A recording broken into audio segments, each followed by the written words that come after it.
Carlos Yulo performed one of the most stunning pieces of gymnastics we've ever seen. Zou Jingyuan was dominant on parallel bars on his way to his fourth world title, and Brody Malone was golden again on high bar. For those new here, I'm Kensley, the host of Neutral Deductions, a podcast all about men's gymnastics, where I'm joined by Big Ten champion Connor McCool. This is episode 87, where we will be recapping the 2025 World Gymnastics Championships men's vault, parallel bars, and high bar finals. Thank you so much for being here, Connor. Welcome back to Neutral Deductions. Thank you. I'm excited to be here to talk some men's gymnastics. You have had quite the change yourself. You went from coaching at Illinois to now you're coaching at Pittsburgh. So can you talk a little bit about what you've been up to lately? Yeah, just some big adjustments. I think transitioning into my role at Illinois, I knew everything about that program after competing there for 5 years. Super comfortable with the coaching staff, with the bulk of the team. So this has just been transition. Working with a new staff who do things a little bit differently, completely new team who do not know, and I think obviously just the nuances between men's and women's gymnastics, and the focus is very different, right? Not about difficulty as much, and more about how well can we do the skills that we're doing, which luckily I think we were really good at when I was at Illinois. So I think that led well to it, but it has definitely been a little bit of a change. But I'm enjoying it so far, and I feel like I'm settled in. Well, we're so excited to have you back on the men's gymnastics side of things for today. I do have to tell you, several people wrote in about the last episode that I did with Sam Oldham. They were like, "Are you okay? Like, what happened? There was this massive crash in the background of the podcast. What happened?" So I just want to fill everyone in. I'm fine. We were recording that podcast. It was like 5 o'clock in the morning where I was. And I naively thought that my cat would just sleep through the entire thing. And instead, my cat got the massive zoomies and ran straight through my plug, knocked my computer over, knocked the plug out, almost took my mic out. And so that was the giant crash that everyone heard. So everyone here is fine. It was just my cat mustache being a little bit insane. So moving on to the competition, we'll start with the vault final. So going into this final, Carlos Yulo was in first place with a 14.75. Archer Dovtian of Armenia was in second with a 14.566, and Nazar Chukerny of Ukraine was in third with a 14.316. Honestly, not a lot of drama in this final, which is pretty shocking because typically when we go to a vault final at a major international competition, you end up with a giant splat fest, and it's kind of just like, who survived the splat fest? And honestly, the athletes finished in exactly the same order that they qualified on the podium. But I think the thing that everyone is talking about is Carlos's first vault. So you're watching this at like 1 o'clock in the morning or 3 o'clock in the morning where you are. You see this vault. What is going through your head? It was unbelievable. Probably the best vault I have ever seen. Like, it's just obviously the most difficult vault in the Dakota points, or with a couple others at that level. But to stick it cold, straight legs, pointed toes, pretty much throughout the whole vault, it's unbelievable. And I think, like you said, that vault final, the fact that there's one fall and like that level of difficulty, like there's only one 4-8 vault in the whole competition, which is like shocking, and it's all 5.2s, 1.56. Like, for a post-Olympics Worlds, I think it was a really impressive showing, and they did some great vaults. 5.6, I think, as well. So it was a lot of fun to watch. Right. I think so. For me, the thing that always amazes me about front handspring vault is the people who can do it with no pre-flight deduction. Like, his legs are glued together the entire time, from the springboard to the table to the post-flight and the lane. It's just like, his form is just something that should be hung in the Louvre. It's unbelievable. So he does this Risei Guang 2, and afterward, he did an interview with Gymnastics, and it is the cutest interview. He says, "After the vault, my face was really serious, but inside I was like, oh my God." And I just think, like, what must it be like for an athlete to do a piece of gymnastics nearly that perfect? And then you have to go back and you have to do another one. Like, have you ever experienced something like that? Yeah, I think just sticking a vault in general at a competition, I don't know how many vault times he can stick that, in training. Like, that's a tough vault. But even like myself in the NCAA, we spent so much time trying to stick vaults in competitions, and to get it to actually show up was so few and far between. It's so difficult in that moment to control yourself, and that energy. So my guess is it's like truly just an unbelievable feeling to put it together. But for a vault of that level, I think he knew what he did and how kind of insane that vault was. So I can only imagine. And then being able to kind of reel yourself back in. I think it was kind of like Jake Jarman mentioned it after one of the vaults. And then he completely kind of botched his second vault because he was so amped and pumped about it. It reminds me of Michaela Maroney's vault from the 2012 Olympic team final, like that sort of level of perfection, and something that will go down in history and people will talk about for a long time. Which brings me to actually a listener question that we got that I would love for you to expound upon. So this listener wrote in and said, "Hey Kensley, thanks so much for all your coverage of the World Championships. It's been great as always. I'm looking forward to your review of day 2 event finals. The vault from Yulo, wow. Honestly, the most perfect piece of gymnastics I've seen since perhaps Maroney's vault in London, although I'd say Calloway's was a little bit better. Where do they even find deductions on that? Maybe a bit for slight chest down. I personally think it wasn't that bad, and maybe a bit for distance or something, but wow, his gymnastics is just stunning to watch. I know you touched on the differentiation of not being enough on day 1, and I felt the same here. Dovtian got the same E-score on his Dragulescu as Calloway did on his first vault, and I don't feel his execution is as perfect as Calloway's on the first vault. Can you please explain?" So I wanted to throw this to you as someone who has actually competed vaulting at this level.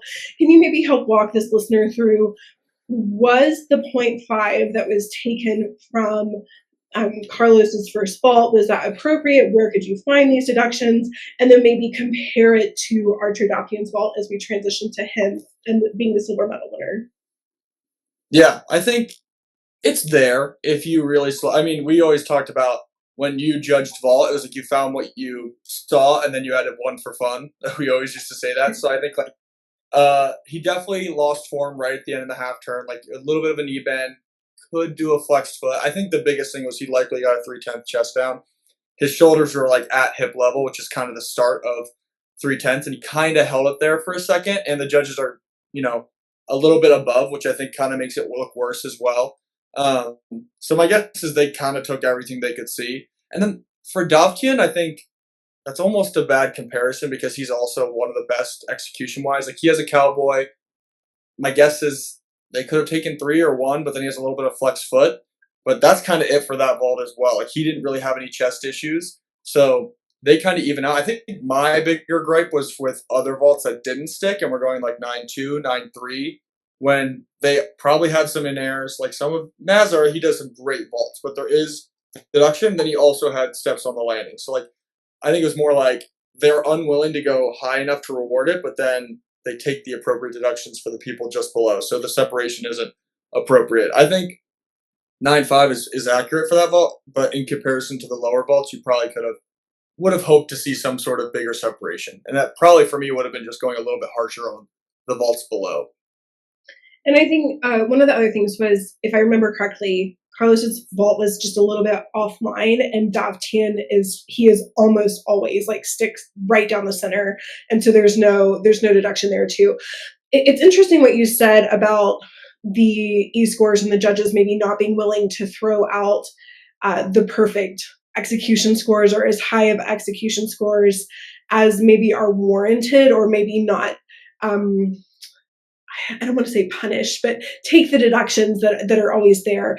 And I think one of the issues with a World Championships judging panel, which a lot of people may not know, is so the difficulty judges are assigned way in advance, but the execution judges are actually not drawn until right before they go out on the competition.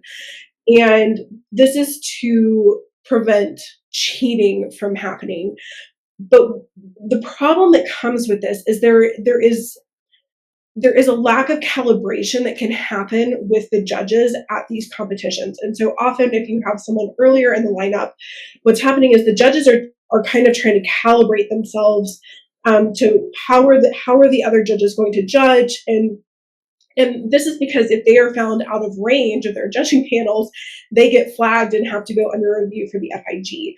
And so I think it brings up an interesting point in judging where I would like to see maybe something to the effect of the reserve athletes are actually the first couple to go, because then it would maybe allow the judges to calibrate themselves without, say, punishing the people who are in the final.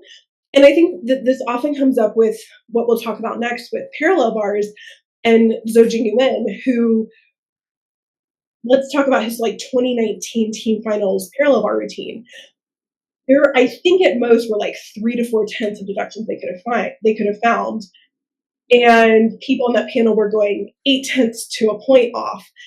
And you sort of wonder, well, is it because they were scared to actually throw out the high score because they were afraid of being out of range? And so I think this is something that needs to be fixed overall in the judging. Now, I think they got the order of athletes correct here on vault.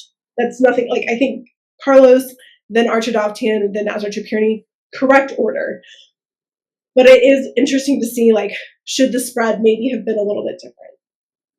Yeah, I think it's when you hoard the execution scores like that, you end up getting a less accurate result because you don't, the average, the throw out high, throw out low, and then the average is supposed to account for that already. So the fact that the judges feel like they need to be in range like that, like because they're getting, evaluated and they could potentially lose their, ratings, or lose assignments or whatever it may be, is something that, affects them, is, I think, a poor system because, they'll feel comfortable taking the deductions for the people that they see it.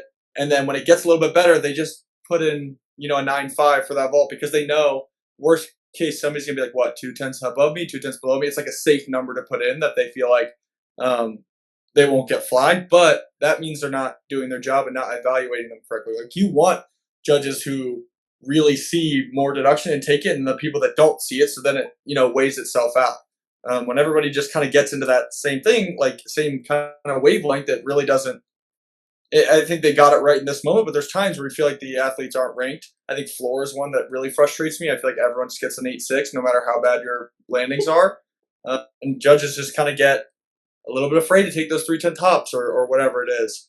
So it is frustrating. I think there's vaults here that frustrate. I like Brunyami. He went up first. I thought he was kind of a little bit had a more harsh evaluation than the rest of the final, and I think he could have easily gotten bronze. Obviously, it was super, super close, but if that happened, I wouldn't have batted an eye because his vaults were like his Yurchenko triple was beautiful, had a step, and then he stuck his cos double cold, had a little bit of form on the table, but super clean. Obviously, the stick bonus comes in, like that totally could have happened. But I think, like you said, he went up first. They kind of were finding their bearings, and maybe if they judged that way the whole final, then things could have shaken out differently. So it is frustrating. I think it's a bad system. I get that they want to evaluate the judges and keep the good judges at the big meets, but I think it sometimes makes people scared to judge, and that's not right. Mm-hmm. Yeah, super interesting perspective. I love that you brought up Brignami. He's been one that has had major success at the junior level, being junior world champion, and to make this vault final as a first year senior and to come away fourth. This is an athlete that has a really, really bright future and is one for everyone to keep on their radar.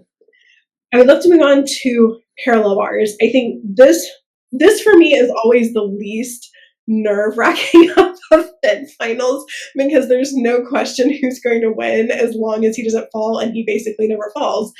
For example, going into the parallel bar final from qualifications, Zou Jingyuan was basically an entire point above Oka Shinosuke of Japan.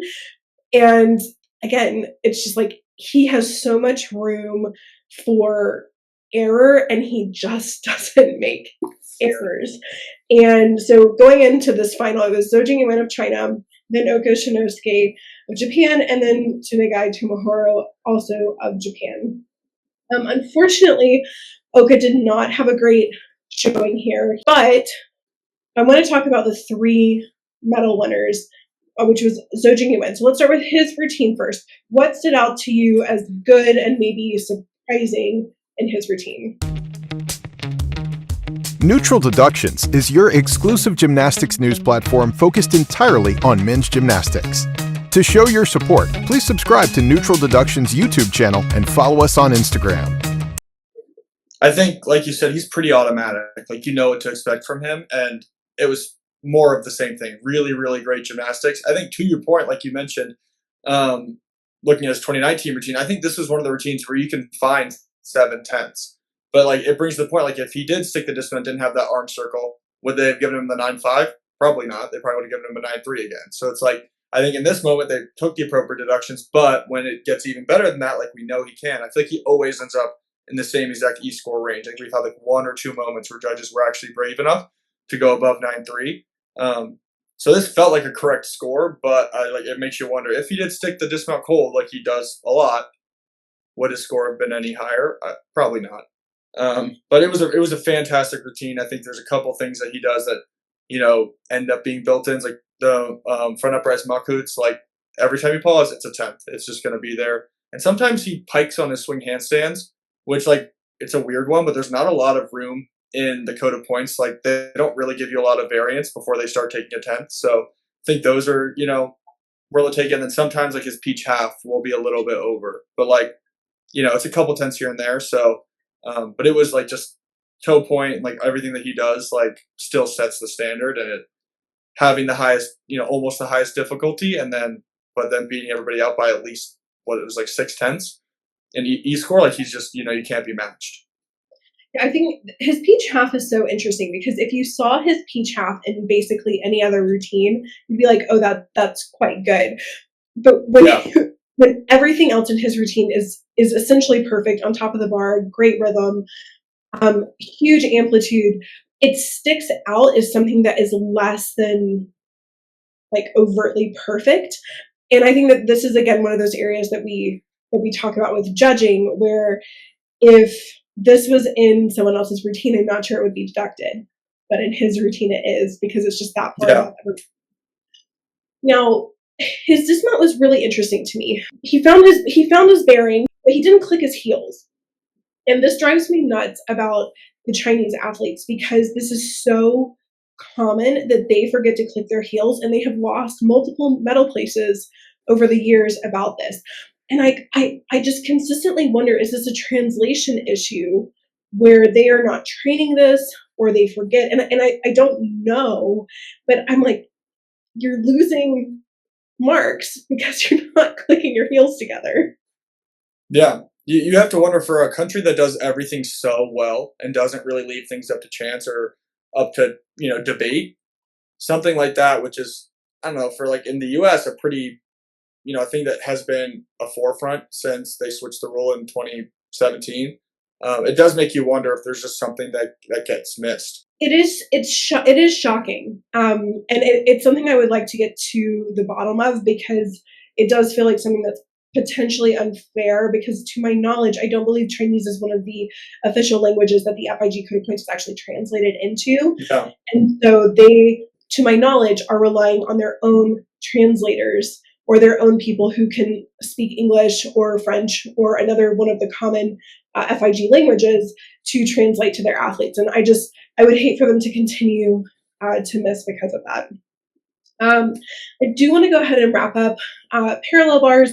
So Tsunagai Tomoharu, he actually upgraded his routine into finals, but very consistent. He just flip-flopped his D-score and his E-score from quals to finals. He got a 14.5 both days.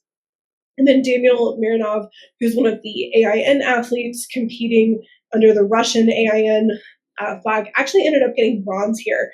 The only medal for AIN to take away. This is the first time we've ever seen him internationally. He didn't compete internationally as a junior. So what stood out to you as being someone who is so young and maybe so inexperienced competing here? Yeah, I think his routine was beautiful. Like great line, pointed toes. I think him and Sunagai, what they do that like Zou Jingyuan doesn't, is like some hand movements, a little bit more like body shape, just extra tense. I think they get hit with, and then both of them kind of had some dismount stuff. I think Marinov, he did the big half and half out dismount, which again he gets the benefit of for now, but then he'll lose those extra tenths in a couple months. But like he almost stuck a cold and then ended up taking a chest down hop forward. So like that was like the difference between silver for him. Obviously he lost the stick bonus and then probably an extra 3-ish tenths. That it was, and I think a more experienced athlete could have really held on to that, dug his toes in, and got it done. But he just kind of took like almost like just a hop for fun, and like not for fun. I obviously know he's going for it, but it almost looked like he just reacted a little bit too quickly and wasn't patient because it was a beautiful dismount. But it was a great routine. I think looking at like Angel, I think he, like you kind of mentioned, he's a person that maybe they would have ignored that peach half being over because he has so many other things going on that like it's hard to. He has like a million ones. Like he doesn't really take threes, but there's just a ton of little knee bends, little arches, little hand movements. That I think it just gets to the point where you like when they're clicking in the deductions, like it just happens too quickly, and so a couple get missed. But for Zou Jingyuan or even Guy, who are so clean, you're just zeroed in on every little thing they do, and you can kind of catch it all. So it is just kind of the human error of things that sometimes hurts athletes, but at least there's still a really wide separation here. So moving on to high bar. So we we talked a little bit about how on some of the events, maybe the person who has gone first has been a guinea pig for the judges. I kind of felt that way about still rings. I thought Lan Xingyu was honestly a bit underscored on still rings.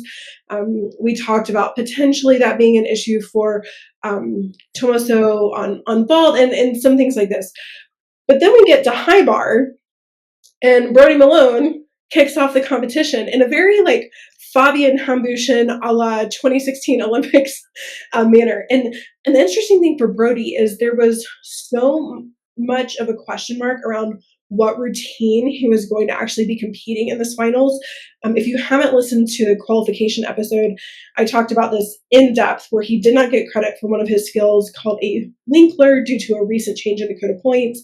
It knocked his difficulty start value down by 0.6 of a point. He kind of barely squeaked into finals, and we were kind of waiting to see, like, is he actually going to make it or not? And so coming into this final, the top spot belonged to Tsunogai Tomoharu of Japan with a 14.8.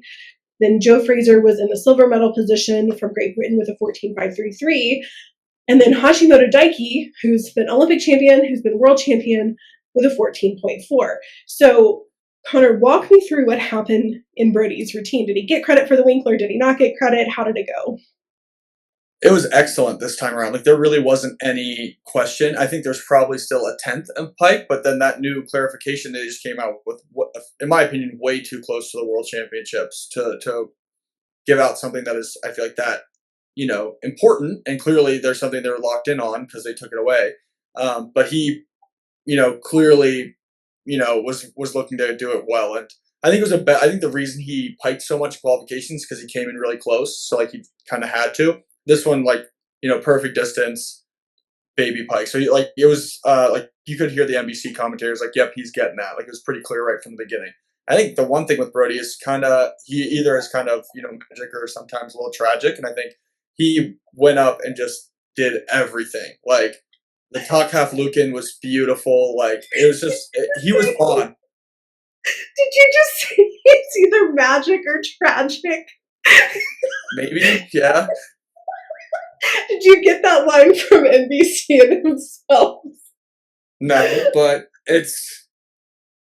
feels like it's him sometimes, considering it's day one versus day two at championships this year, or just he has his moments where he'll backdoor a talk at like every important meet. So he did it.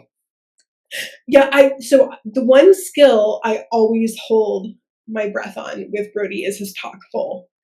Every single time, because and he went for it. Whew. I know. I thought he was going to pull like a 2020 Olympics and come back over because oh my gosh, the way he was just like spinning on his post arm, and I was like, oh my god. And then he landed right on top of the bar. No deduction. Like there is no angle deduction for how he finished that talk full. Yeah, I think the one thing with Brody is he does have, I think, a little bit more built-in just stuff, like just a little bit of form, some taps, some knees. But I think what he did really well in this routine is there was no 3/10 deductions that I could identify. So like, that's a big swing from 1 to 3/10. So, finding 15 because he was an 8.5-ish E-score like once is a lot harder versus if you have a 3 or 2 in there, it makes it a lot easier. And I think that's kind of where he separated himself with Daiki and Joe both kind of had some stuff in there that I was like, all right, that's a 3, maybe even 2 of them, and Sunaga as well. So like that was where he was able to kind of separate himself, knowing that he doesn't have the best swing in the final, but he had the most difficulty, and he kind of kept those mistakes to a minimum, and so it really paid off. And he was able to go up first, do that, and hold it the whole final, which is tough. Yeah, it absolutely is. It's like I said at the beginning. It's very Fabian Hambush in 2016 to go up first and be able to hold that position all the way through. I love Joe's triple back pike dismount.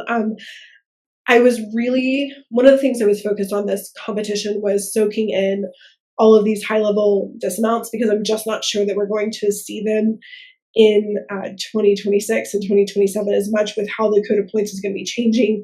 So getting to watch that was of course really special. And Joe's been really interesting this year. Of course, he was world champion on parallel bars in 2019, and he's known for his parallel bar work. He's made several finals over the year. But this year in particular, he has just really excelled on high bar, and his parallel bars has been a little less than ideal.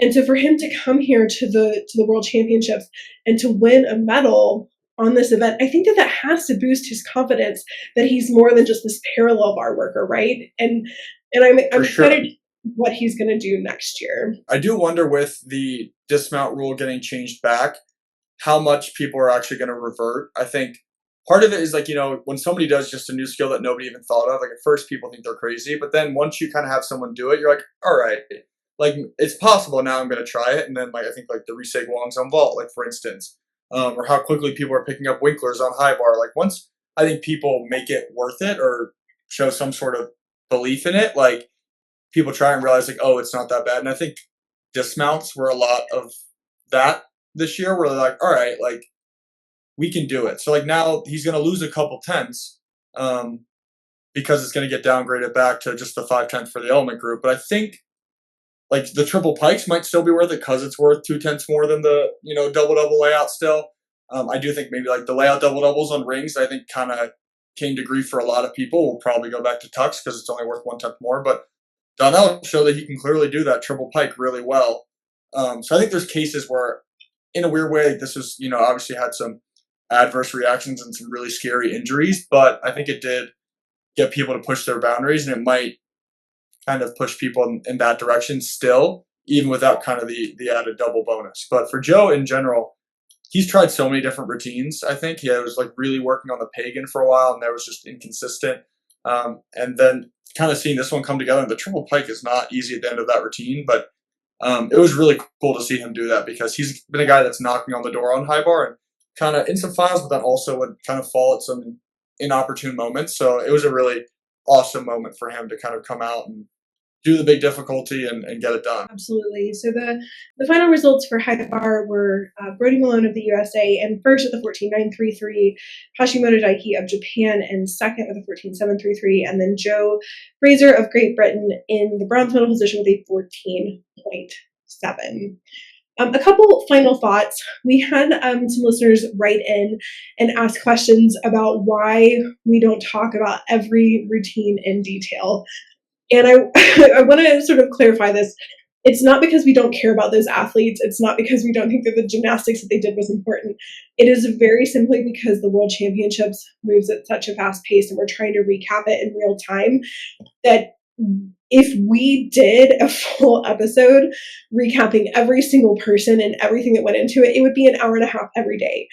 And having done this for 10 years, people just don't listen to hour and a half podcasts every single day. It just doesn't happen. And so in terms of preserving our sanity and also honoring the gymnastics that's done, we try and keep these at about 30 minutes so that people can actually listen to them and keep up. And so because of that, some editorial cuts just have to be made. So that's why we don't touch on every single athlete that performs in event finals. Some other final thoughts from this competition. So interestingly, the highest difficulty score won floor exercise, still rings, vault, and high bar, but the highest difficulty did not win pommel horse and parallel bars, which I thought was a really interesting split. I think typically we do see it a little more balanced, maybe a little bit more half and half. So that is going to be something I'm going to be watching. I'm unsure if that's just because the way of the dismount bonuses and things of that nature, how they played into things, or if it's kind of what we talked about with the execution judging of people maybe in this first year of the Olympic cycle not being willing to take the deductions that are there. And so this is going to be something I'm going to follow throughout the entire Olympic cycle. Like, is the higher D score going to continue to be the most valuable, or is the execution score going to catch up? And we're going to see a little bit more balance there. Winners today were all repeat world champions. So Carlos Yulo had won vault in 2021. Zou Jingyuan won P-Bars in 2017, 2018, and 2022. This is his 4th world title. Oh my goodness.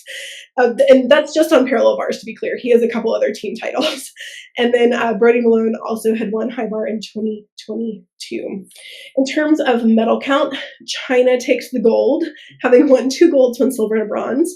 USA takes silver, having won 2 golds and a bronze. And Japan took bronze with 1 gold and 2 silvers. Really interesting thing about USA, which has not been mentioned to my knowledge. So they have won 2 gold medals before in a competition at the 2003 World Championships and at the 1979 World Championships, but both of those were on U.S. soil. So this is the first time that U.S. male athletes have won 2 gold medals in a non-U.S. World Championships, which I think is special. The other thing I haven't seen mentioned specifically as much is Donald Lindbergh being the first Black U.S. man to win a world title. And I think that is absolutely something that should be honored and something that I think should be praised, and hopefully we'll get him on, a show like Oprah or Jennifer Hudson or something like that, and get him the recognition that he deserves for that, because he has overcome so much to have been so successful in the sport. Yeah. We'll wrap up with a couple Neutral Deductions updates. So we're going to be taking next week off to recover from World Championships because those 1 a.m. wake up times are brutal. I also don't know exactly what the podcasting schedule is going to look like in the next few weeks, because I am due to give birth with our baby girl very, very soon. And so I just don't know what that's going to look like at the end of the year, how many podcasts are going to come. And we do have some people lined up so that I can sort of like preview things ahead of time, like the NCAA season and things like that I will pre-drop out, but I just don't know how consistently when I'm going to come back to regular recording. So we thank you all for your patience on that, and keep an eye on social media for updates. If you would, please like and subscribe to YouTube for Neutral Deductions. That really helps us out. You can also leave us a review on Apple Podcasts. If you have any questions, comments, or insider tips, you can email us at neutraldeductions@gmail.com. That's all for this week. We'll see you next time.